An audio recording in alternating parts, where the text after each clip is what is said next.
everybody! So, you've probably noticed that my channel gets a little bit quiet over December. I certainly don't partake in Vlogmas because my boys go on a winter break and I have kind of one of the big university deadline seasons, so it's quiet around here.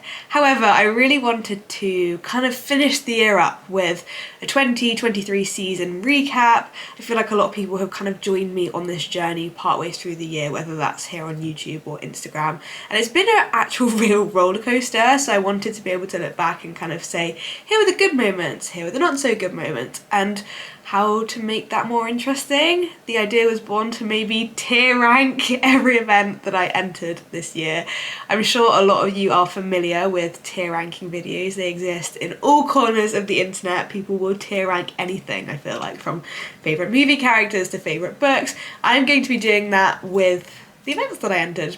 The other really exciting thing is, thanks to the team at An Eventful Life, I have 2 full rounds incorporated into this video, and one is a good round and one is a not good round, and I'm going to chat to you a little bit more about why it's so beneficial to have these videos when things go well but also when things don't go well. Right, first and foremost, let me talk you through the category names.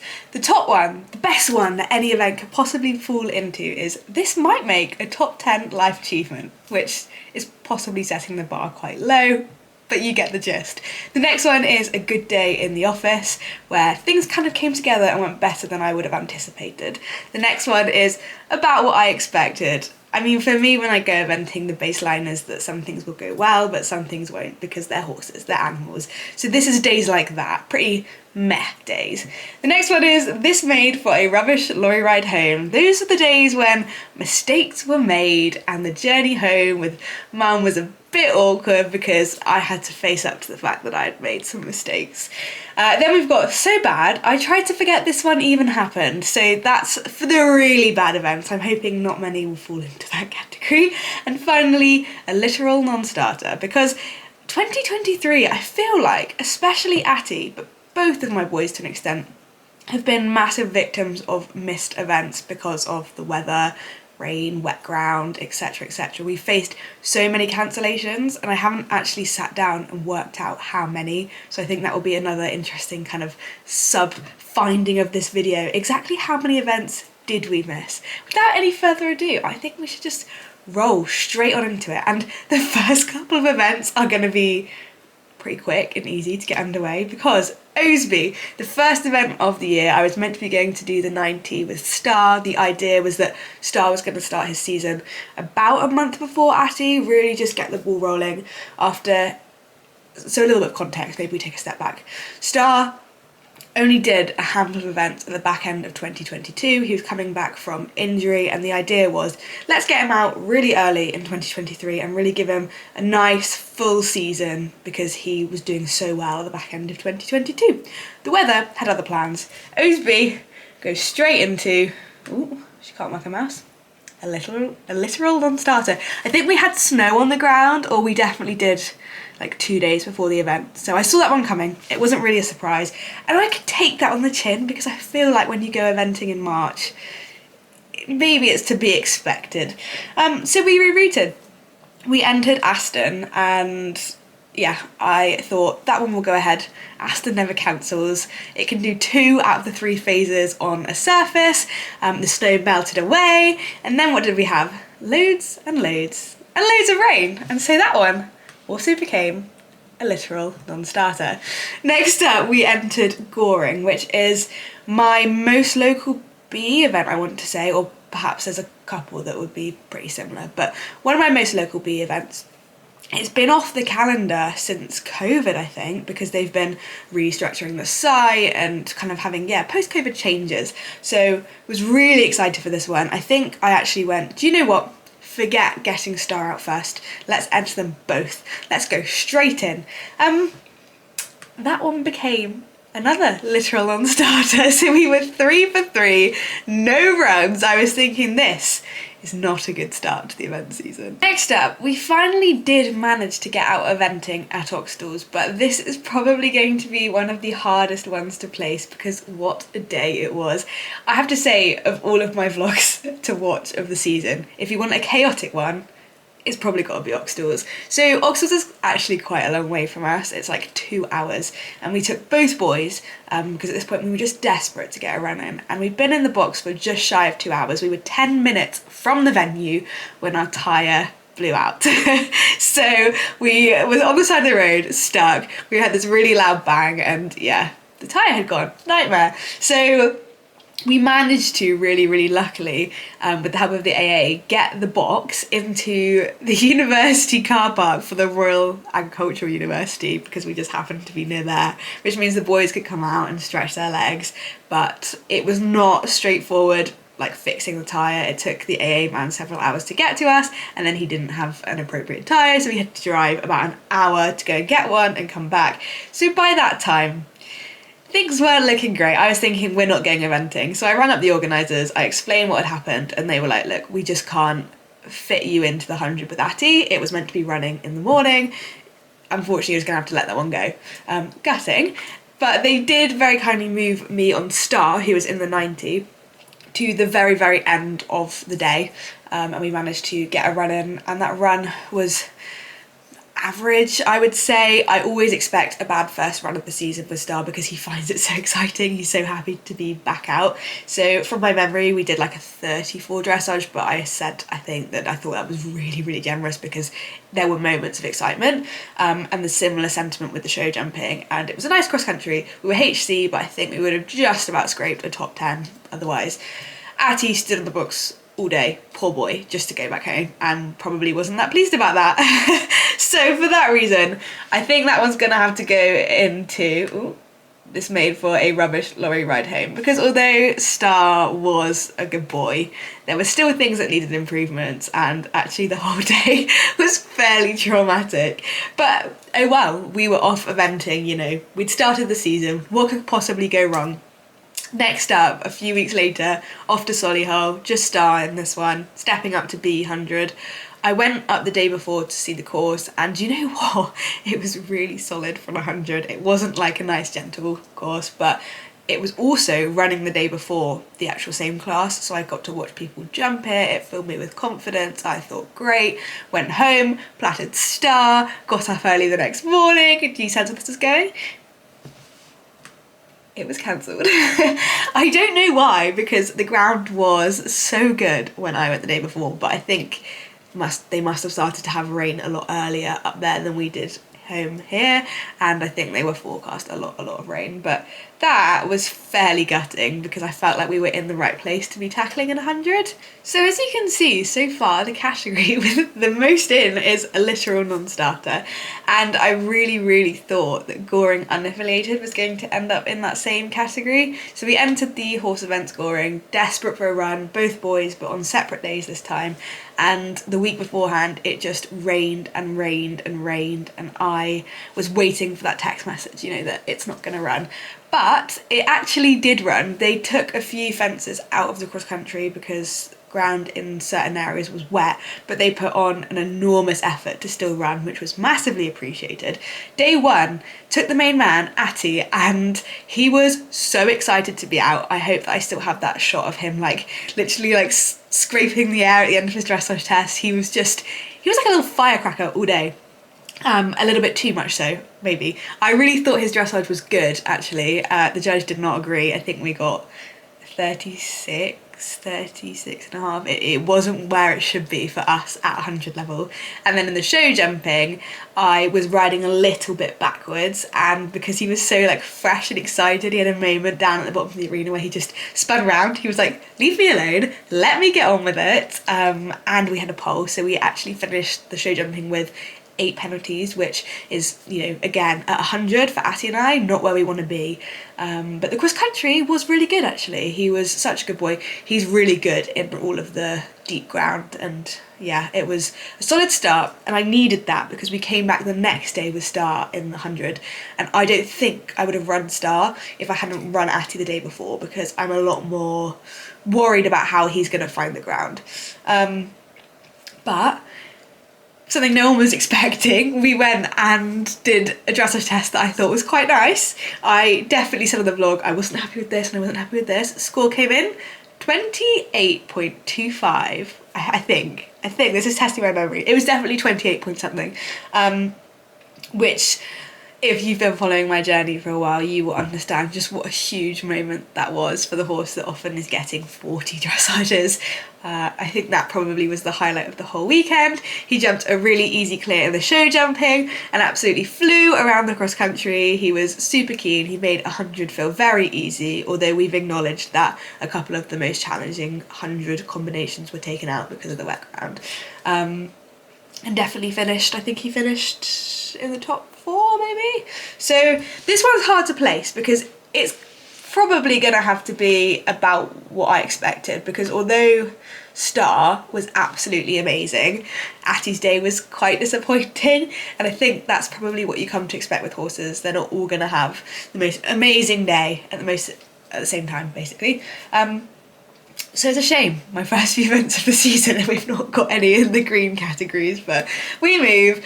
Rockingham, one of my favourite events of the year, and it is no more, I believe, at least not for 2023. It didn't run in 2022. The ground was alright, in my opinion. This was May, for context, we are in the middle to the end of May at this point. Didn't run because of the ground, so that was fairly gutting. So next up is Shelford, which is a really local event to me at university, hence why we took Star in the 100, and I think it's safe to say it was just about the most average of days. Our dressage wasn't anything special, but also felt a little bit hard done by the mark. We got a 39, I think, and obviously, 2 weeks beforehand, he'd done a 28 at the same level. So that was a little bit of a shame, and I rode like an absolute lemon in the show jumping. We had a pole down, which for Star, that's quite uncharacteristic. He's super careful. And then the cross country was kind of the redeeming factor of the day. It was one of the best rounds I think Star and I have ever had. I wasn't worried about the time at all because we'd accrued penalties in the first 2 phases, and actually we just felt really in sync and together, and that gave me the confidence that actually the rest of the season can be really, really exciting. So I think that's also going to have to go in about what I expected, because we had a really good phase, but we also had 2 that were disappointing. Moving on to PCA, which I think is probably one of the first standout positive events of the year. I did this one from home. It's like Goring, one of my most local ones from home. It was just after I'd finished my exams, I think, so I was a bit worried that I maybe hadn't had enough prep going into it, and we went with Star first. We had a 36 dressage, I think, which was maybe a smidge disappointing, but this was the start of the dressage test that followed us around, that haunted us. We had one dressage test that we did this year, and we did it several times. You'll see it's a recurring theme, that for whatever reason, the way the second canter was kind of structured, it came up really quickly. It was like walk, trot, canter, and we kept striking off on the wrong leg. And when we practiced it at home, we didn't. But when we went out to events, only this test, it happened. It happened like twice or possibly 3 times across the course of the season, but we did nail it by the end. So that's the main thing. So 36 dressage, clear, show jumping, clear, cross country. And I think Star finished 8th. It was definitely top 10. I realised at fence 2 on the cross country that I had forgotten to change his bit. I went around with the snaffle, so then was really, really worried, but actually he was pretty good. A couple of strong moments, but really good. And then came back the next day with Atti, who was HC. So of course he chose that day to do a 31 dressage, and we did roll a pole in the show jumping, but it was one of those, I don't like the term unlucky poles, but it wasn't like Goring where it was on me, and he just ate the cross country up. Of course he did, he was awesome. And this is actually the first of the events where I've got an Eventful Life video that I'm really excited to share with you. So I'm going to talk you through that round and show you just how amazing Atti was and what I can take away from that and the confidence it gave me, because you will see coming up, we're talking about stepping back up with Atti. But first of all, I thought I would really, really quickly show you how to navigate the Eventful Life website, because they've recently updated it and it's so easy to use. And I know a lot of people who watch my videos have possibly got rounds on there. Maybe you want a Christmas present, you want to look back going into next season. So let me show you how easy it is to find your videos. So I always click the little one that says UK. I feel like you can probably get to this from anyone, and then it's straight up to cross-country video. Just click on that. My Wi-Fi across this side of the house is very slow. I always go to buy or watch videos from previous events, and I just type in my name, search away, and it will come up with a list of basically every event they've ever caught of you doing, and you can go through and have a look and watch them. So that's how you do it, that's how you navigate it. Let's now flip to my BCA video with Atty. So courtesy of the team at An Eventful Life, I can watch back my round from BCA in the 100 with Atty, which was on the whole a round I was really pleased with. So I'll talk you through a bit of the round itself, but also the benefits of looking back over a round that you were happy with. BCA is kind of like home turf for me. I've done it quite a few times over the years. In fact, I think it was possibly the first BE event I ever did, and they always start in quite a similar way. So it's nice when you kind of know what's coming up. You get a nice long gallop at the start before you ask any questions. On the whole, just a pretty nice way to start your round, and definitely helps that I jumped star round here the day before as well, so I'm not really in a position to make any complaints. With that said, I was a little bit nervous about this next fence 4, because it was actually quite in your face. Not that you see it from the side, but a grand piano with a piano stool with music notes painted on the front. I was worried on both days that the boys might back off, so it's really lovely to watch back that footage and see, yes, Atty did not back off at all.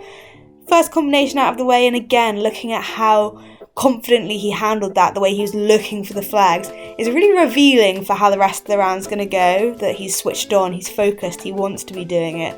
And do note the sky in the back of this photo or video, because when we started the round, it was kind of blue skies, but by the time we crossed the finish line on the walk back, we definitely got wet.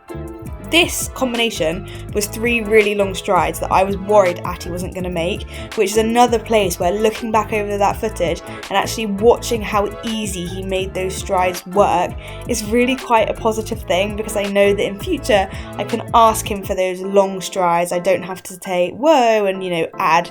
He can make it, he can do it easily.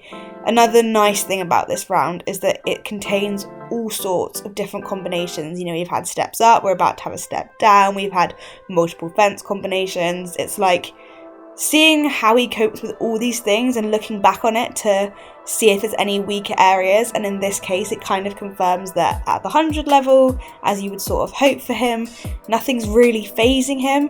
Here he just pops down the step really nicely and up over the next fence, just not even phased. This next fence looks so big from the ground, and then on this video it doesn't look that imposing at all, but I can tell you that's one of the fences that you can down on the course a bit like, hope I see a good shot to this. We're into the closing stages of the round. One thing about BCA is they almost always chuck some of the harder combinations at the end, so this is the bit that I'm looking forward to watching back. Moment of appreciation for the way he jumped now. This is the bit that I'm most looking forward to watching back and seeing how he found it. This, for example, is on quite a big slope, but again, he locked on, he sees it from miles off, and I've just got a big smile on my face watching it back. It's given me so much confidence ahead of the 2024 season that he's a machine and he absolutely loves it. This water always catches people out, and look, just not even a moment's hesitation. He's just like, yep, I've got it. It's really good to watch back a positive round like this and know that this level is well within our comfort zones, but also because the next round I'm going to show you is not such a positive round, and it's good to watch a round like this to kind of remember that you have good days, you have bad days, but this was definitely a good one. I do remember having to slow up a little bit at the end there just to make sure we didn't get any speedy penalties, but yes, what a legend. What an absolute superstar horse. He loves his job. Big pats as we go over the finish line, and yeah, I think that's going to get us a good ranking in our tier ranking game.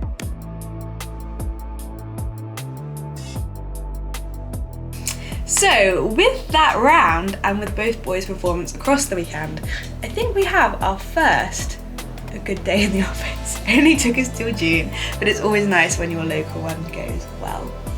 Then a few weeks later we basically did the opposite thing and we went 2 hours to Brightling Park, which is the furthest we kind of really go for an event. It's a new one for us because it was back on the calendar after a little hiatus. I love seeing new venues, I love new atmospheres, new courses, so it was really fun. And we had the return of the dressage test with Star that didn't suit us because we just went with Star to this one to do the 100, get that mileage and experience. But other than that, it was a really good test. I think it was low 30s score. Show jumping really did not look big or imposing, but for whatever reason, it was causing absolute carnage. The 2 or 3 people ahead of me all either were like eliminated, retired, or had like several show jumping penalties. So I was really pleased with Star when he jumped clear, the return of his amazing show jumping prowess, and I've been really quite nervous for the cross country because it was all very upright fences, quite imposing, not really my favourite style as a wuss, and he held my hand the whole way around and we actually finished second, which was my highest ever BE placing to date in all those seasons with Star. Who would have thought it? So that's definitely getting a good category. The only reason it's not going in the top one is because there wasn't actually that many people in my section. There was about 10, but still a great feeling. And I feel like between BCA and Brightling, we're seeing this theme of Star being actually a force to be reckoned with emerging. Next, Upton House, and here's a nice little behind the scenes story that you guys wouldn't have got through my eventing vlogs. Behind the scenes, everything going on, I think I'd got quite nervous. It's now July and it had been 9 months since I jumped a novice or a 2-star, so I was getting in my head and I'd kind of gone, oh, maybe actually Atty at 16, maybe he doesn't need to do this anymore, you know, he's proved himself. What if it's time for him to just stick to grassroots? With no basis to that really, just with me being quite nervous. So Upton House was my solution kind of to the problem in the short term. It was a 105 pony club class. It's a Chairman's Cup qualifier, although I wouldn't have been eligible because it wouldn't have been my area, but Chairman's Cup is the class that we went on to do later in the season at Champs.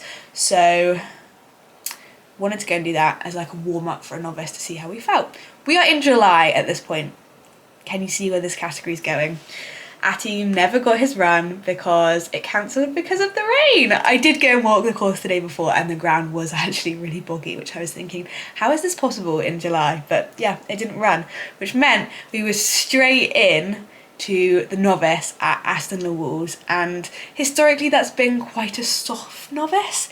Did not feel that way when I walked the course. I was panicking. I even said to Mum and Rochelle, I'm going to go out there and if he's not feeling good, I'm going to pull up, and I've tried it at novice and that's fine. I don't know why I was so nervous, I just really was. And then the pressure kind of piled on because he did a 32 dressage and he jumped clear in the show jumping, which, you know, historically for Atty to jump clear at the show jumping at that level has not been a given. It took us, I think, 2 seasons at novice to achieve that, and he just went out and jumped it straight away this year. So I remember going out, left the start box, and that competitive part of me was like, right, well, if I'm going out, I'd quite like to at least try for the first couple of minute markers and see where we're at. Fence 2, I saw a totally duff stride and very nearly fell off, and actually wouldn't have been that far off, probably not a particularly nice fall because he got his front leg stuck on the fence. Completely panicked, then went back to the, oh my god, maybe I should retire, I'll just jump the next few fences. As he just jumps them as if nothing's happened. There's no backing off, no lacking of confidence, and suddenly we're halfway around the course and I'm having a really great time and he's making it feel really easy, and we're on our minute markers and we came home inside the time and we actually finished 7th against almost an entirely professional field. So that was a really special day, and I think it's going to go in the very top category because as well as everything else, it just reminded me that Atty absolutely can do it, and I think I got a little bit worried, but he could. As if Star possibly heard that and was like, I don't want to be second best, guys. He was off that very same weekend to Tweezerdown to step up, well, what we thought was step up to 105 for the first time, although in the end all that was harder was the dressage test, and the show jumping and cross country actually ended up being the same as the 100. This was at Tweezerdown. It was the qualifier for Pony Club Champs, of which Atty was now qualified for through a separate route. Star we don't think was at this point, so this was quite an important run, and he went out and did a sub 30 dressage at his first ever time stepping up, which, you know, was amazing and proved that perhaps scoring earlier this season hadn't been a fluke. And he then jumped a clear show jumping with, you know, no help from me. I was a hindrance, and a clear cross country, just absolutely ate it up. And actually, he won his class. Again, there weren't loads and loads of people in it, but there was some competition, and yeah, he won, which is just amazing. And to do that at Pony Club areas is, yeah, a pretty big deal. So that, I think we might have to put that in the top category as well. I was actually quite emotional after that day.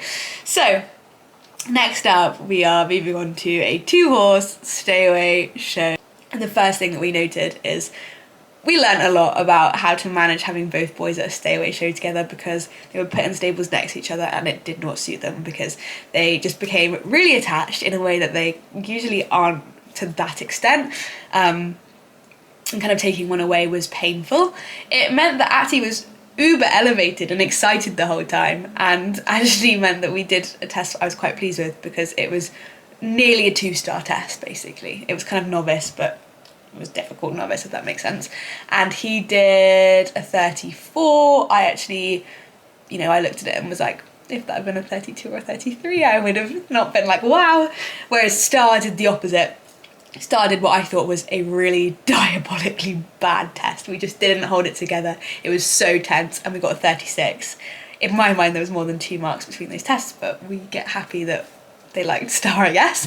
And then show jumping, Star had 1 down, which we've established is not like him, second pole of the season, but he had jumped a couple of rounds earlier in the week for show jumping champs, which he jumped clear, so can't blame him. Atty jumped the most amazing clear, and the cross country course was the most technical course I have walked possibly ever, definitely in a long time. I'm not saying it was the biggest, but it was the most technical. It was designed to catch people out.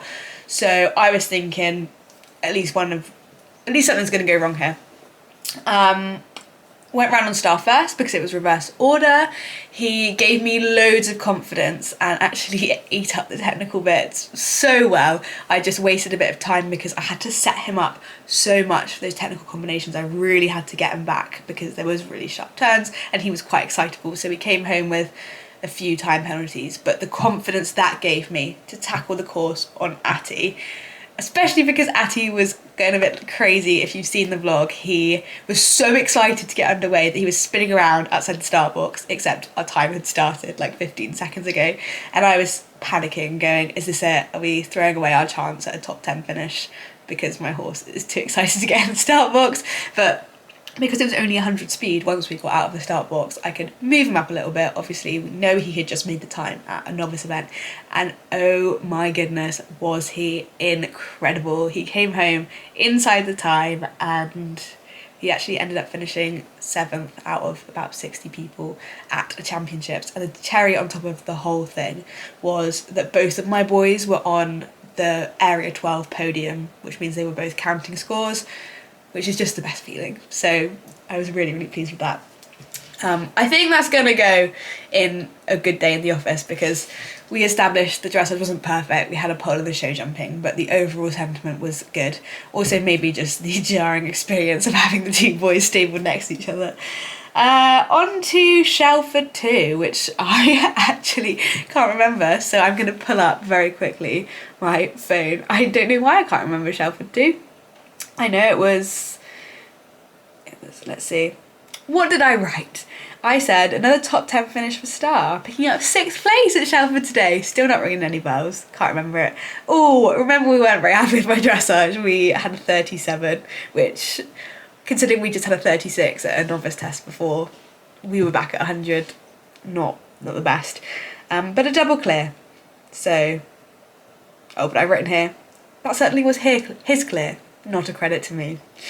Okay, I think, given that I have literally no memory of that event, we've got to put Shelford in the about what I expected alongside the other Shelford. Sounds like there were some good bits, but some not so good bits, and that Star held my hand the whole way through. Right, we are down to our final few events of the season, and at the moment the green area is looking quite good in comparison to the red and orange area, but I can tell you that's about to change because my last few runs of the season were not so great. Let's start with Westfolds. I went to do another novice on Atty, and this was big and technical, with an emphasis on technical. At one point there was 5 combinations in a row, no let up, no breaks. He did a 35 dressage in a section that had, I think, 1 sub 30 or no sub 30, and then he jumped clear in a show jumping course that was huge and had like very, very, very few clears. And this was mostly against pros. I have a feeling this was possibly on a weekday,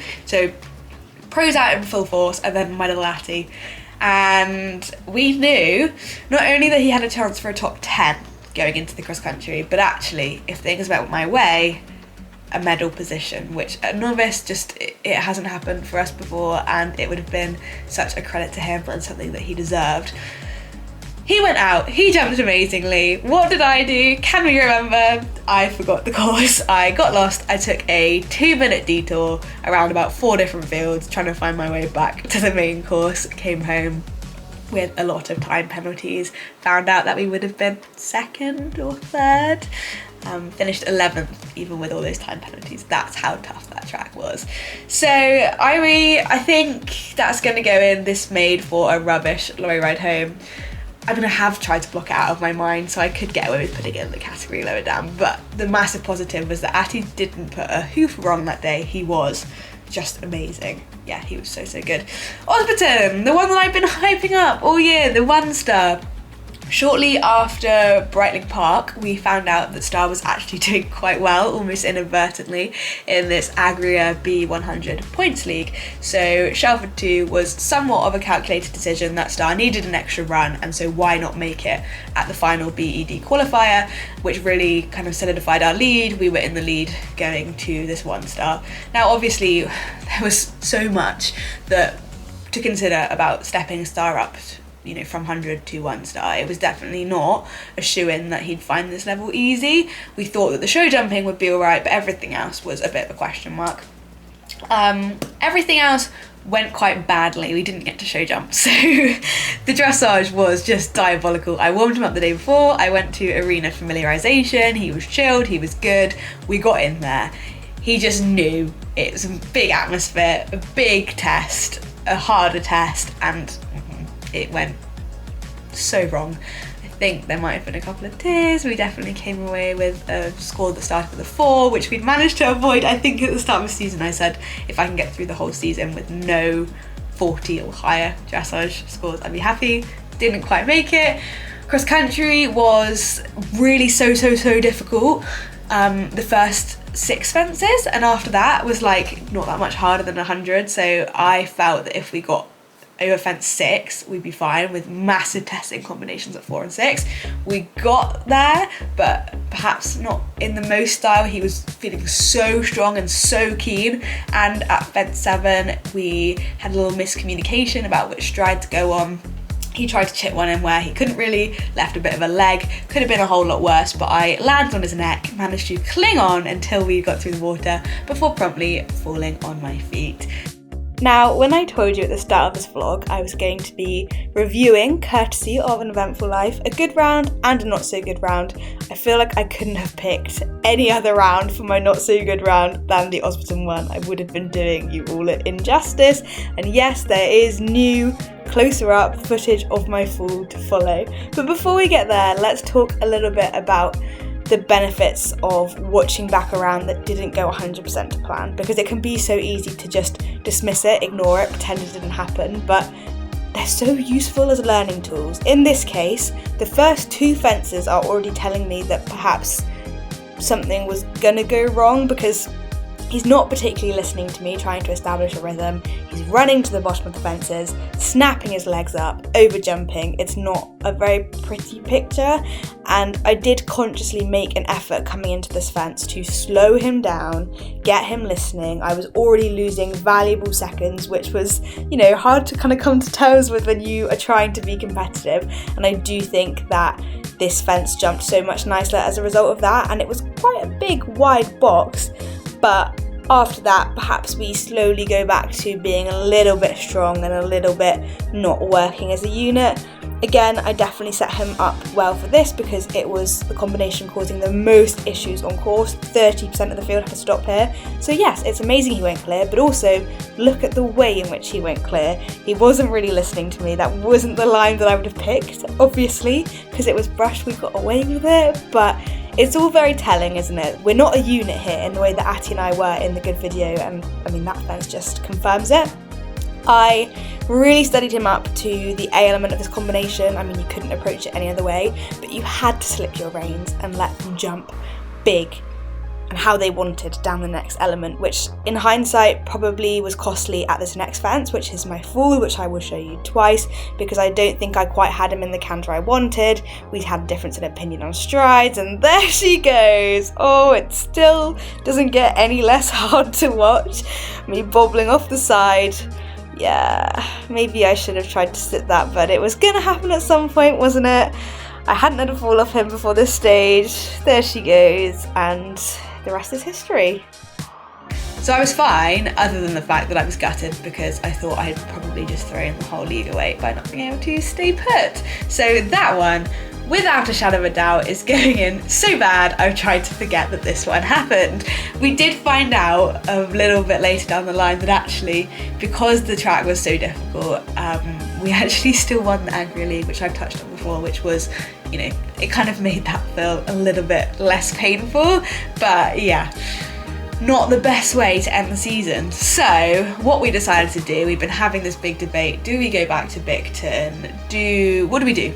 Do we run at Norton Disney for the final week of the season? It's a lot more local to Loughborough, and actually with that having happened, I thought if we can get 2 runs at Norton Disney, because my last run on Atty was my bad, my last run on Star was my bad, and I just wanted to right those wrongs. So we had an entry into the 90 and the 100 at Norton Disney. I stepped them both down a level.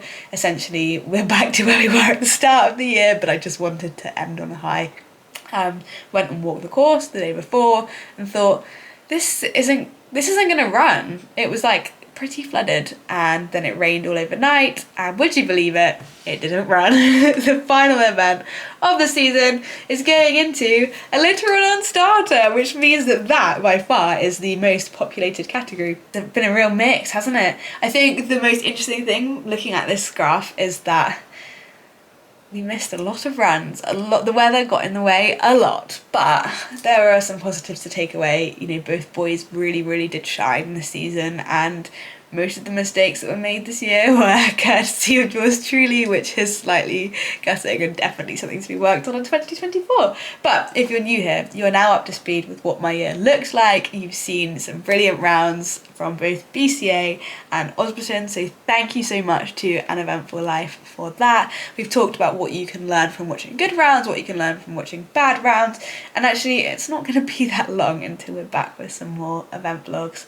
So stay tuned. I think coming shortly after this will be my London International behind the scenes of presenting vlog, and I also have something quite exciting coming in January. I hope it can come out in January, but coming soon. So don't go anywhere, like, subscribe, and I'll see you very soon.